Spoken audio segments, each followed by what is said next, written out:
요한계시록 4장 6절부터 11절 제가 읽어봅니다.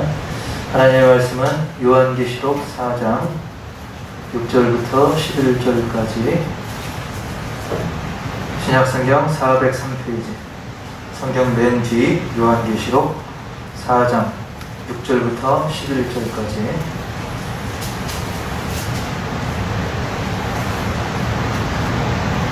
요한계시록 4장 6절부터 11절까지의 말씀을 제가 봉독합니다. 보좌 앞에 수정과 같은 유리 바다가 있고 보좌 가운데와 보좌 주위에 네 생물이 있는데 앞뒤에 눈들이 가득하더라. 그 첫째 생물은 사자 같고 그 둘째 생물은 송아지 같고 그 셋째 생물은 얼굴이 사람 같고 그 넷째 생물은 날아가는 독수리 같은데 네 생물은 각각 6날개를 가졌고 그 안과 주위에는 눈들이 가득하더라.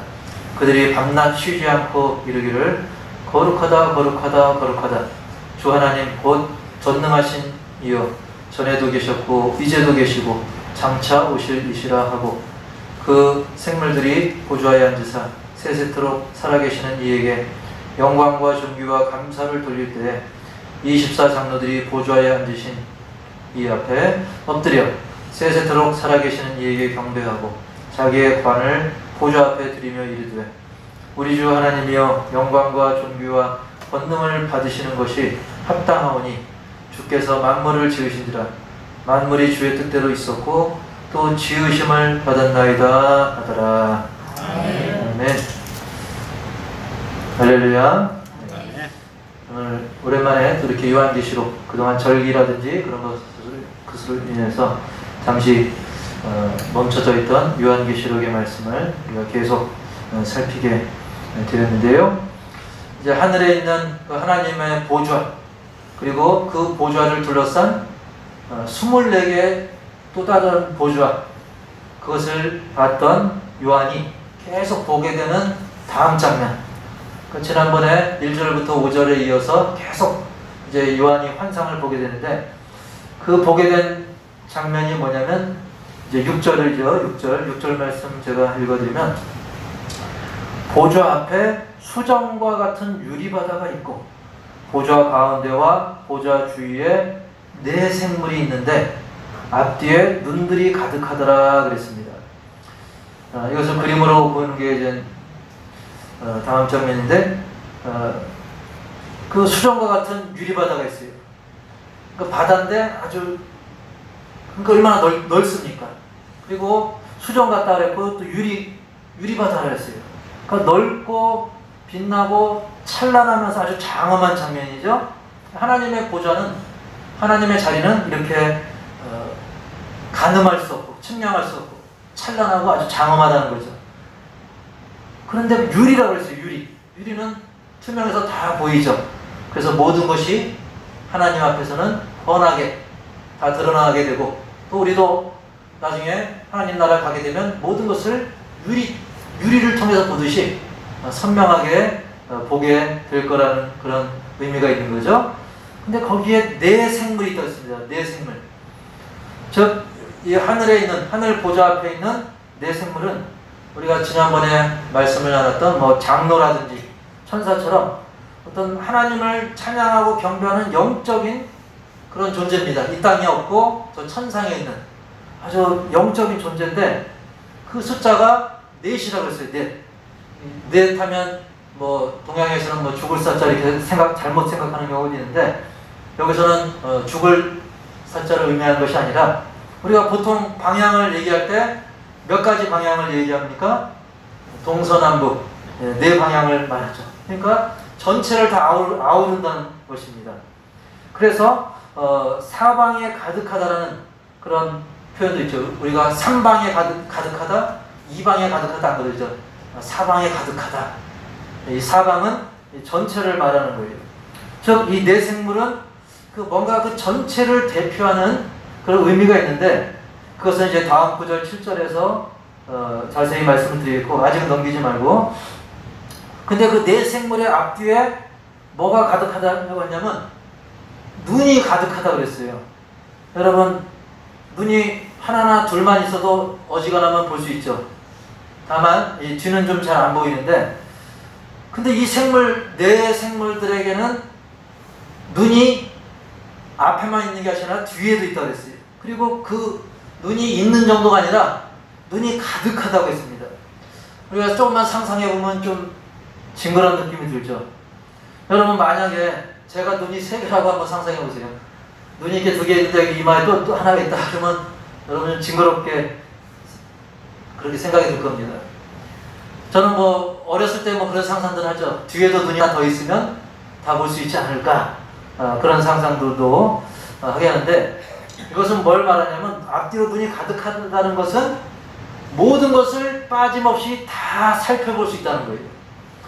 결국은 뭘 뜻하냐면 아주 모든 것을 다 꿰뚫어보는 통찰력, 지혜를 말하는 겁니다. 빠짐없이 모든 것을 다 살필 수 있는 그런 통찰력과 지혜를 가졌다는 거죠. 그 네 생물들이. 그리고 이 네 생물은 이 보좌 가운데와 그 주위에 있다고 했어요. 하나님의 보좌 가운데 그리고 그 주변에 이 네 생물이 있다고 했는데, 그만큼 하나님께 굉장히 가까운 위치에 있다는 겁니다. 아니, 도대체 이 네 생물이 뭐가 그리 대단해가지고 하나님 가까이에 있는가? 7절 말씀을 보면 이 네 생물에 대해서 좀 자세히 설명을 하고 있습니다. 자, 그 첫째 생물은 사자 같다고 그랬고, 둘째 생물은 송아지 같다고 그랬고, 그 셋째 생물은 얼굴이 사람 같고, 그 넷째 생물은 날아가는 독수리 같다고 했습니다. 여러분, 사자는 육식동물의 왕 대표죠. 또 송아지는 초식된 풀 뜯어먹는 초식동물의 대표입니다. 사람은 잘 알다시피 또 만물의 영장이고, 독수리는 또 공중에 나는 그런 새들, 그런 생물들의 대표가 되죠. 그래서 이 넷을 다 합치면 우리가 살고 있는 이 지구상의 모든 생물들을 대표하는 의미가 있는 것입니다. 그리고 여기에 약간 상징적인 의미를 붙이면 이 사자는 어떤 동물의 왕 해가지고 뭔가 권위, 용맹스러움을 의미하고, 송아지는 또 힘이죠. 힘이고, 황소라고 안 그러고 송아지라고 그랬습니다. 이건 뭔가 앞으로도 계속 성장한다는 의미도 있는 것이죠. 좀 우직하고 좀 충성스러운 면이 있고, 그 다음에 이 중에서 유일하게 영적인 존재는 사람이죠. 세 번째. 그래서 지혜가 있고 또 영리합니다. 독수리는 공중에 나는데 굉장히 신속하고 빠르죠. 신속하게 뭔가 임무를 수행한다는 그런 의미가 있는 겁니다. 어쨌든 이 네 가지 생물은 땅의 모든 존재를 대표하고, 그러면서도 하나님의 보좌와 가까이에 있어요. 왜 하나님의 보좌와 가까이에 있는가? 거기서 도대체 이 네 생물이 뭘 하는가? 그것이 이제 8절에 나오게 되는데, 그 네 생물이 뭘 하냐면 이 네 생물은 각각 6날개를 가졌고, 그 안과 주위에는 눈들이 가득하더라. 그들이 밤낮 쉬지 않고 이르기를 거룩하다 거룩하다 거룩하다, 주 하나님 곧 전능하신 이여 전에도 계셨고 이제도 계시고 장차 오실 이시라 하고 그랬습니다. 다음 페이지로 보면 이 그림으로 표현하면 날개가 6이라고 했습니다. 여러분, 그 이사야서에도 그 하나님의 보좌를 지키는 그 천사가 날개가 6개가 있어요. 그래서 신속하게, 우리가 날개가 2개만 있어도 빠른데 날개가 6개이기 때문에 신속하게 또 하나님의 뜻을 이제 수행을 하는 천사, 그래서 구약에는 스랍이라고 표현하는데, 이 6날개가 있다는 것은 그만큼 하나님의 뜻을 신속하게 수행하는 그런 인물을 말하는 거죠. 그리고 아까 말씀드린 것처럼 눈들이 가득하다는 것은 그만큼 두루두루 살피는 지혜, 통찰력을 말하고, 근데 그 네 생물이 쉬지도 않고 뭘 하냐면 하나님의 거룩함을 선포한다고 했어요. 즉 쉬지 않고 하나님을 찬양하는 일을 하는 거예요. 그러니까 이 네 생물이 뛰어난 지혜, 통찰력, 신속성, 이 모든 것을 갖추고 하나님의 보좌 가까이서 하는 일이 뭐냐면 하나님의 거룩함을 선포하는 찬양의 일을 한다는 거예요. 여러분, 이사야 43장 21절에 보니까 그런 말씀 있죠. 이 백성은 내가 나를 위하여 지었나니 나를 찬송하게 하려 함이니라 그랬습니다. 즉 그들이 한 일은 하나님을 찬양하는 일, 하나님을 높이는 일, 하나님의 거룩함을 선포하는 일을 하나님의 보좌 가까이에서 그들이 쉬지 않고 했다는 것입니다. 근데 그 찬양하는 내용이 뭐냐면 하나님은 거룩하시다, 전능하시다, 영존하신다, 전에도 계시고 지금도 계시고 장차 심판주로 오실 분이다. 예. 이것을 계속 찬양하는 거예요. 하나님은 거룩합니다. 거룩은 구별이죠. 사람과 같지 않습니다. 세상 그 어떤 것과도 다릅니다. 구별된 뛰어난 분이죠. 또 전능하다. 능치 못함이 없다는 거죠. 여러분, 사람이 죄를 없앨 수는 없죠. 하지만 하나님은 우리의 죄를 예수 그리스도의 보혈로 씻는 그런 못하는 것이 없는 전능하신 하나님이십니다. 그걸 찬양하는 거예요. 그리고 사망 권세도 이기게 하셨죠. 그렇기 때문에 하나님을 찬양하는 것이, 높이는 것이 마땅한 것이죠. 그 영존하시다. 과거부터 계셨고 지금도 계시고 장차 심판주로 오실 그런 영존하신 하나님. 이것은 안개 같은 우리 인생과는 다른 거죠. 지금 우리의 인생은 때로는 하루살이처럼 하루살이로 비유되기도 하는데 세상의 영광, 인간의 부귀영화 하루살이 같죠. 그리고 안개 같습니다. 뉴스 같은 데를 보면 막 잠깐 살다가는 인생인데 남부럽지 않게 어떻게 살아보려고 얼마나 바등바등하고 불법과 탈법을 저지르고 있습니까? 그러나 반드시 이 모든 것을 하나님께서는 심판주로서 정리하시고 공의를 완성하시기 때문에 그 하나님을, 공의의 하나님을, 또 장차 오실 심판주 하나님을 찬양하지 않을 수 없는 거죠. 그래서 9절에서 이것을 또 자세히 표현을 해주고 있는데 9절에 보니까 그 생물들이, 아까 말한 그 네 생물들이 보좌에 앉으사 세세토록 살아가시는 이에게 영광과 존귀와 감사를 돌릴 때 그랬습니다. 그 생물들이 이렇게 보좌에 앉으신 하나님께 영광과 존귀, 감사를 돌리는데 그러다 보니까 당연히 전에 말씀드린 그 주변에 둘러앉은 24명의 장로들도 가만히 있을 수는 없는 거죠. 10절에 보시면 24장로가 나오는데 여러분 기억나시나요? 24장로 한 달 전쯤에 말씀드렸는데 구약의 12지파 또 신약의 12제자 그래서 24명 즉 결국은 영적으로는 신실한 믿음의 사람들을 의미하는 거예요. 그러니까 저와 여러분도 하나님 보좌 주변에서 하나님을 찬양하게 될 그 미래의 모습을 상징적으로 보여주는 것이 24장로인 것입니다. 그 교회에서 뭐 장로 직분을 맡아야만 저기가 되는 게 아니라 저기서 말하는 24장로는 구약과 신약을 관통하는 그런 신실한 믿음의 사람들. 그러니까 우리도 신실한 믿음으로 살아간다면 하나님 보좌 가까이에서 하나님을 찬양하는 24장로의 반열에 드는 줄 믿습니다. 근데 이단들은 이걸 교묘하게 이용해가지고 24등 안에 들어야 된다. 그러니 뭐 더 충성해라 이렇게 악용을 하는 경우가 있어요. 근데 그렇지 않고 우리가 신실한 믿음의 사람이라고 한다면 꼭 숫자를 떠나서 우리가 하나님 보좌 가까이서 하나님을 찬양하는 그런 일들이 저 천국에서 언젠가 이루어질 것을 믿고 소망하시길 바랍니다. 24장로들이 보좌에 앉으신 이 앞에 엎드려 세세토록 살아계시는 이에게 경배하고 그 다음에 뭐라 그랬어요? 자기의 관을 머리에 쓴 자기의 관을 보좌 앞에 드렸다고 했습니다. 보좌 앞에 드리며 이르되 이 머리에 쓴 관은 아주 영광이죠. 왕이 왕관을 쓰면 그 왕의 권위를 말하는 거예요. 왕의 영광을 말하는 거예요. 즉 나에게 주어진 영광 그런 업적들 이게 사실은 누구로부터 나왔냐? 바로 하나님께로부터 나온 거예요. 그러니까 그 관을 누구에게 돌려드리는 거냐면 하나님께 돌려드리는 거죠. 오늘날 많은 사람들은 그냥 자기 공로를 앞세웁니다. 사실은 내가 한 게 아니라 나를 통해서 하나님이 하셨는데 그냥 자기가 한 것 그걸 드러내길 원하고 누군가 알아주길 원하고 막 세상에서 사람들이 높여주길 원하고 근데 오늘 말씀 보니까 그 자기의 관을 보좌 앞에 드렸습니다. 결국 이 모든 것이 하나님으로부터 나왔기 때문에 하나님께 영광을 돌리고 찬양을 올리는 것입니다.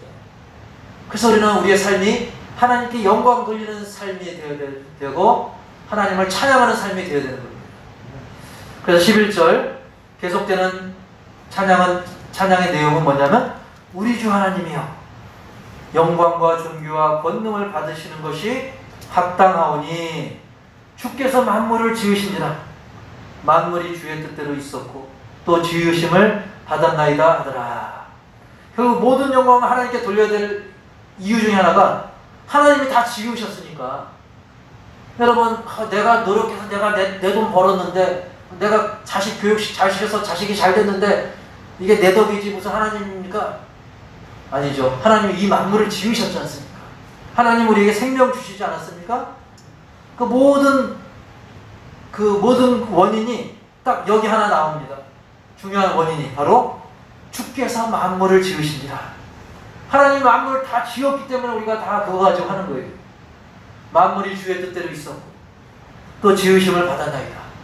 이것이 찬양의 또 핵심적인 중요한 내용인 거죠. 그러나 오늘날 어떻습니까? 사람들이 모든 영광 하나님께 돌리기보다는 내가 그냥 애써서 이렇게 된 거니까 나 즐기고 나 칭찬받아야 되고 그리고 하나님은 다음에 이렇게 그냥 자기 영광만 나만 높아지려면 언젠가 저 그림처럼 추락을 하게 되는 거죠. 추락할 때 얼만큼 아픕니까? 자기가 올라간 만큼 더 아픕니다. 자기가 교만해서 많이 올라가면 그 높은 데서 떨어지면 더 아픈 거죠. 그것을 오늘 말씀이 보여주고 있습니다. 그래서 오늘 말씀을 통해서 두 가지만 좀 깊게 새겨보기 원하는데, 첫 번째로는 우리의 삶이 바로 하나님을 찬양하는 삶이 되어야 된다는 거예요. 아까 내 생물도 그렇고 24장로도 그렇고 거기서 하나님을 높이고 찬양했습니다. 이 천상에 있는 영적 존재들, 천사, 내 생물, 24장로가 공통적으로 보여준 것은 바로 찬양이었습니다. 그래서 근데 각각 다르죠. 내 생물이 다르고 24장로도 한 사람 한 사람 다 다릅니다. 천사들도 하나하나 다 달라요. 즉 함께 찬양하지만 동시에 각자 주어진 개성과 위치와 상황 속에서도 각자의 독특한 모습으로 하나님을 찬양할 수 있다는 거죠. 사자의 모습으로, 송아지의 모습으로, 사람의 모습으로, 독수리의 모습으로. 저 여러분 다 다릅니다. 그죠? 성도라는 이름으로 하나지만 다 개성이 다 있습니다. 그래서 우리가 각자의 모습으로 내 모습 이대로 하나님을 찬양할 수 있는 겁니다. 꼭 여기서 말하는 찬양은 꼭 뭐 노래 실력, 성악 실력 그것만을 말하는 게 아닙니다. 때로는 주름이 깊게 진 산골 노인이 부르는 막 박자도 틀리다 할지라도 그 마음 중심으로 올려드리는 찬양, 하나님은 기뻐 받으시는 거죠. 전에 중국 단기 선교 갔을 때도 그 중국 조선족 아주 시골 마을 보면 그렇게 또 순수한 모습들을 제가 보고 감명을 받은 적이 있는데요. 하지만 반대로 찬송은 세상 말로 기깔나게 잘해도 삶의 엉망이고 삶의 이 찬양의 핵심 목표인 하나님의 영광을 드러내기는커녕 하나님의 영광 가리우면서 입으로만 그냥 청산유수처럼 찬양 잘한다고 해서 그게 다가 아닌 것입니다. 우리는 우리 입술의 찬양에서 우리 몸의 찬양으로 더 나아가서 삶의 찬양으로 하나님의 영광을 전해야 돼요. 우리의 입술로도 이렇게 찬송가를 부르며 찬양하지만 우리의 행동을 통해서 사람들이 우리를 보는 모습을 통해서 그리고 삶에 나타나는 모습을 통해서도 하나님의 영광을 드러내는 그런 삶의 찬양으로서 우리 신자의 본분을 다해야 될 줄 믿습니다. 오늘 계시록이 그걸 말씀하는 거예요. 그리고 두 번째로는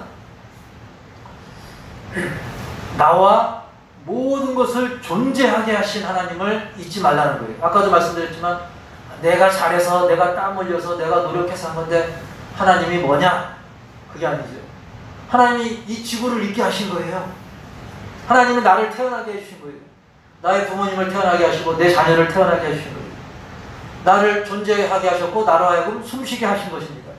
우리가 공짜로 마시고 있는 이 산소 하나님 주신 겁니다. 우리는 나를 존재하게 하신 하나님, 내 가족과 내 모든 것을 존재하게 하신 하나님께 모든 영광을 올려드려야 되죠. 대표적으로 이걸 망각한 사람이 하나 있는데, 과거에 그 헤롯 대왕은 사도행전 12장 23절에 보니까 헤롯이 영광을 하나님께로 돌리지 아니하므로 주의 사자가 곧 친히 벌레에게 먹혀 죽으니라 그랬습니다. 헤롯은 자기 부귀 영화 권세, 내가 잘나서 또는 뭐 부모 잘 만나서 그냥 자기 탓으로 돌린 거죠. 자기 그 모든 영광을 자기 걸로 돌리고 하나님께는 안 돌렸습니다. 그때 하나님께서 그를 치셔가지고 그가 비참한 죽음을 맞이하게 되는 거죠. 저기 숫자가 있지만 저 우선순위를 말하는 겁니다. 저 1번에 누가 있어야 되겠습니까? 1번에 당연히 하나님이 계셔야 되는데 사람들은 1번을 저 3번이나 그 밑에 놓죠. 먼저 왜 전도하다 보면 이거 해놓고요, 이거 해놓고 믿을게요. 그리고 교인이라 할지라도 이거 해놓고 저거 처리하고 그리고 나서 하나님이 우선순위에서 밀릴 뿐더러 그것도 너무 쉽게 밀리는 경우가 안타깝게 있다는 것입니다. 사실 하나님은 우리에게 모든 것을 주셨는데 시간도 허락하시고 심지어 독생자 예수님도 우리에게 주셨는데, 그리고 쉬지 않고 우리를 위해 일하시는 하나님이신데, 그럼에도 불구하고 사람들은 너무나 우선순위에서 하나님을 뒤로 미루는 경우가 많다는 거죠. 그래서 그 천상의 존재들이 보여준 것처럼, 내 생물이 보여준 것처럼 우리는 나를 존재하게 하시고 세상 만물을 존재하게 하신 하나님을 잊지 말고 찬양하는 삶을 살아야 마땅한 것입니다. 다음 페이지 보면 오늘도 우리가 계시의 말씀을 살펴봤는데, 사실 우리도 요한처럼 오늘 말씀한 저 내용을 실제로 눈으로 보면 얼마나 더 정확하고 실감이 나겠습니까? 우리가 공연이라든지 운동 경기도 직접 가서 보면 좀 다르죠. 동물원도 TV에서 보는 거하고 직접 동물원 가서 보면 다릅니다. 그러다 보니까 이 계시록 말씀은 우리가 직접 보는 게 아니고 그걸 직접 보고 온 요한이 기록한 것을 우리가 이제 간접적으로 읽다 보니까 좀 어렵다는 생각을 좀 먼저 할 수 있어요. 그런 선입견을 가질 수 있습니다. 하지만 그건 세상 논리고, 성경은 비록 우리가 이 장면을 직접 볼 수는 없지만 성경 안에는 하나님의 감동이 있는 거예요. 그래서 우리가 성령님께 지혜를 구하면서 말씀을 읽고 들으면 성령께서 우리로 하여금 깨닫게 해주는 겁니다. 우리가 직접 환상 안 봐도, 우리가 직접 눈으로 안 봐도 하나님은 우리가 기도하면서 지혜를 구하면서 성령의 도움을 구하면서 성경을 읽고 들으면 하나님은 우리를 깨닫게 해주시는 거예요. 그리고 우리가 반드시 알아야 될 것은 하나님은 사랑이 많으시기 때문에 우리가 알아야 될 것은 반드시 알게 해주시는 거예요. 성경 내용을 통해서. 그렇기 때문에 좀 어렵더라도 우리가 지혜를 구하면서 겸손하게 말씀을 읽을 때 성령께서 깨닫게 해주십니다. 그래서 이 요한계시록 앞으로 될 일에 대해서 주신 이 귀한 말씀을 앞으로도 계속 깊이 품고 그것을 믿고 그 말씀대로 순종하면서 기쁘게 살아가는, 그래서 우리도 저 천상의 보좌에 가까이 가서 하나님을 찬양하게 되는 우리 모두가 다 되기를 주님의 이름으로 간절히 축원합니다. 하나님 아버지, 우리가 잠시 멈췄던 요한계시록의 말씀 계속 오늘 내 생물에 대한 것을 살펴보았습니다. 이 지혜의 말씀, 이 영적인 말씀, 인간의 지식으로는 어렵지만 이 말씀 가운데 있는 이 말씀을 통해서 역사하시는 성령께서 우리를 하여금 깨닫게 하시고 우리의 삶에 적용하게 하셔서 우리가 말씀을 한 귀로 듣고 흘리는 것이 아니라 이 말씀을 품고 믿고 기쁨으로 감사로 살아가는, 성령의 도우심으로 능히 살아내는 우리 모두가 되게 하여 주시고, 무엇보다 성령께서 도와주시옵소서. 그리하여 우리의 삶이 정말 하나님을 찬양하며 또 하나님을 잊지 않고 제 1순위로 올려드리는 그런 삶이 될 수 있도록 도와주옵소서. 예수님의 이름으로 감사하고 축복하며 기도하옵나이다. 아멘. 하나님 아버지, 오늘 귀하고 복된 주일 주님의 이름으로 모여 예배하며 또 귀한 물질 올려드립니다. 이 드려진 모든 물질에 담긴 기도의 제목 감사 주님 받아주시고, 또 이 물질 위에도 주님의 이름으로 한 작은 일이라도 주님께서 세밀하게 간섭하시고 풍성한 은혜와 복으로 넘치도록 채워 주시옵소서. 어려운 시대지만 또 주님께서 우리의 몸을 허락하셨기에 또 소득 활동을 할 수 있고, 그에 따른 또 11조를 믿음의 고백을 담아 드리오니 그 고백을 받으시고 풍성한 열매로 덧입혀 주옵소서. 올해 상반기도 마치고 이제 하반기 들어갔는데 우리 주정원금 계속적으로 또 적정하여 올려드립니다. 1년 52주가 은혜로 아름다운 간증으로 채워지게 하여 주시옵소서. 감사의 물을 올려드립니다. 범사에 감사하고 그리고 멀리 또 해외 출장 격리 무사히 마치게 됨을 감사드립니다.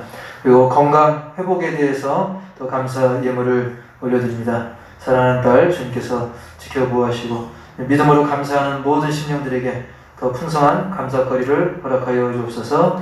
또 어려운 선교지 선교사님들을 위해 선교 헌금 드리오니 주님께서 그 선교지를 통해서 놀라운 역사를 이루게 하시고 함께한 심령들에게도 그 놀라운 역사의 주인공이 되게 하여 주옵소서. 종이 아뢰지 못한 것까지 넘치도록 풍성하게 열매 맺게 하실 줄 믿사옵고, 지금은 우리 주 예수 그리스도의 은혜와 하나님 아버지의 놀라운 사랑과 성령님의 내주교통 역사 치유인도 회복 동행하심이 세세토록 세세무근토록 찬양받으실 하나님을 찬양하는 입술로 몸으로 삶으로 찬양하기를 다짐하는 우리 호산나 모든 심령들 가족들, 그리고 선교지 위에 함께 예배하는 모든 심령들 위해 이제로부터 영원토록 함께 있을지어다.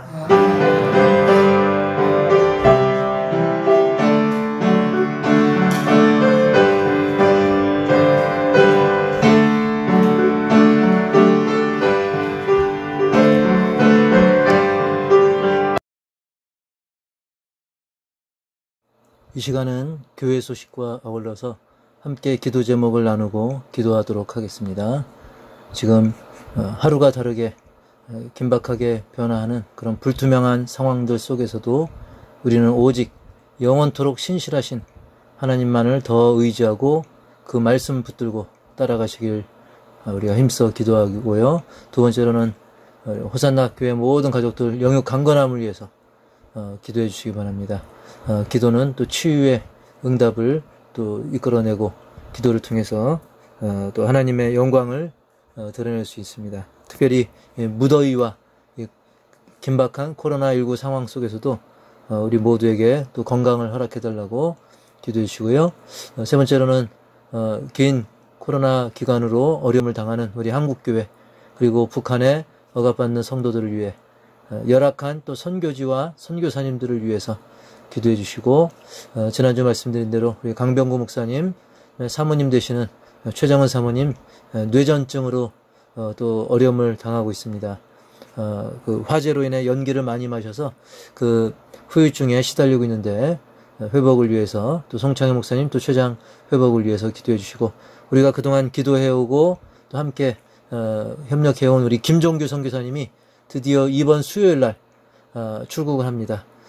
아주 열악한 그 카자흐스탄으로 떠나게 되는데, 그리고 또 그곳에서 이제 보증금이 또 필요한 가운데 있습니다. 다시 돌려받긴 하지만 그곳에서 안정되게 체류하기 위해서는 또 보증금이 필요한데 그 보증금 확보를 위해서도 기도를 부탁을 드립니다.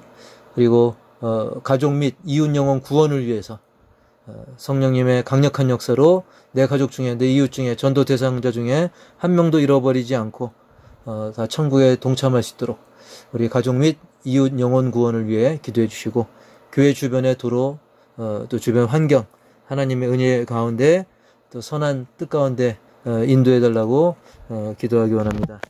이 시간 다 같이 합심해서 한마음 한뜻으로 함께 기도하도록 하겠습니다.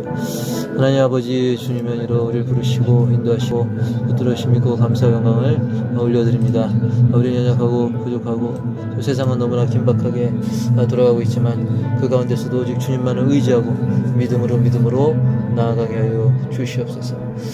지금 긴 이 코로나로 인해서 많은 어려움이 있고 내일 일을 알 수 없는 그런 힘겨운 시간들을 우리가 지내고 있사온데, 그럼에도 불구하고 하나님은 변함없으십니다. 영원토록 신실하신 하나님만을 더 의지하고 따라가게 하여 주시옵소서. 특별히 우리 화산장교회 모든 가족들 영원 강건함을 위해 기도합니다. 계속 확진자가 늘어나고 있고 또 온갖 질병과 사고로 인해서 또 말세가 다가올수록 여러 자연재해까지 있어서 어려움이, 또 날씨가 또 무더운 가운데 있습니다. 하나님, 이 상황 속에서 마스크를 써야 되고 활동에 어려움이 있어서 주님께서 여기 강건함으로 붙들어 주옵소서. 육신뿐만 아니라 영혼도 붙들어 주옵소서. 오랜 또 병원 생활하고 있는 우리 마우스 교사를 비롯해서 수정수 교사님, 동원 교사님, 그리고 이재관 선생님, 김정록 선생님,